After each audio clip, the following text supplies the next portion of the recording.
My name's Lauren Adams. The movie that I picked for the film review is Girl Interrupted. And so this movie was about a girl in the psych ward whose name was Susanna, and she was admitted for bipolar disorder. And I think what this has to do with the profession of nursing is kind of just to understand like how people in that situation are treated. And it was placed back in the 60s. So I think it kind of helps to see like what the perspective was back then versus now.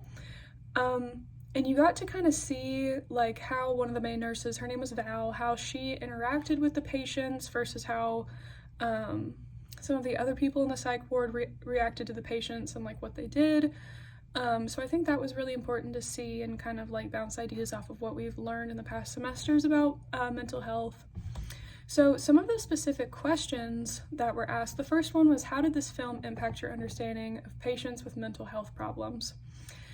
And I said that when we had our mental health clinical in second semester, I thought it was good to see like real people or characters as they were portrayed with disorders that we learned about in that class. So like I mentioned, bipolar disorder, borderline personality disorder was also in there, anxiety, depression, an eating disorder was also in there. So I thought it was good to see just kind of how that impacted like mental health problems and just kind of how they were portrayed in film, like in a negative light, but also in a positive one. And yeah, just kind of how the film industry just had their own kind of take on that. There was also a scene where the main character went out to a party, and she was telling somebody like, oh, people just call me crazy, like her friends, her family, everybody just calls her crazy. So I thought that even reflected like now how the general public kind of views people with mental illnesses, especially people that admit themselves voluntarily to mental hospitals, how they're just kind of viewed as crazy. So yeah, I think the movie did a good job at portraying that. The next question on there is, what is your critique of therapeutic communication in film? So I noticed very early on in the film, we had talked about just throughout this entire nursing program how important it is for patients to have autonomy in their care and just like the rights of medication and everything. So when Susanna, the main character, first got to this mental hospital, they were doing a med pass and no one told her what her meds were for. She was asking, she's like, what are these meds for? And they're like, oh, they're to help you sleep. If you have a problem with them, you can discuss it with your doctor in the morning. Like, let's just agree to disagree right now. And I was like, oh, so there was no patient autonomy in that.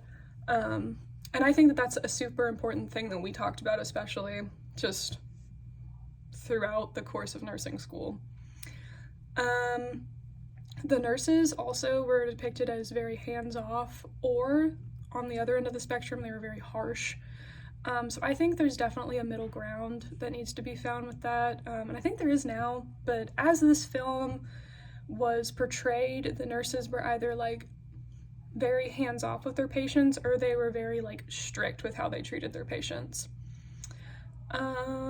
Also, the psychiatrist in the film who was like diagnosing everybody with their mental disorders and was like kind of providing therapy, he did not want to tell Susanna that she had bipolar disorder. He was kind of hiding it from her until her parents came to visit, and he was like, oh, let's not talk about this. And she was like, talk about what? So I think that also has something to do with patient autonomy and just keeping your patients in the loop with their plan of care. Lastly, the main nurse, Val, was the best demonstration of therapeutic care and communication in the movie.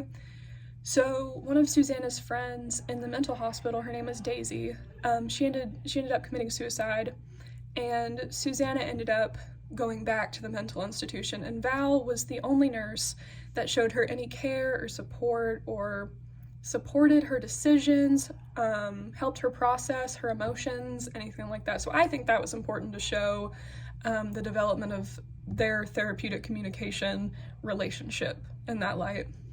The last question is, how are mental health conditions such as depression, anxiety, and social adaptation depicted compared to your nursing knowledge? So at the beginning, I felt that Susanna seemed like she thought she didn't need to be in a mental institution. She was like denying that she had committed suicide or attempted to commit suicide. She didn't actually commit suicide, but attempted to commit suicide. She's telling everybody, she's like, oh, I just took some aspirin, like it's not a big deal. But towards the end of the movie, she had kind of reached acceptance and was like, yes, I need to be here. I need to take my whole stay here.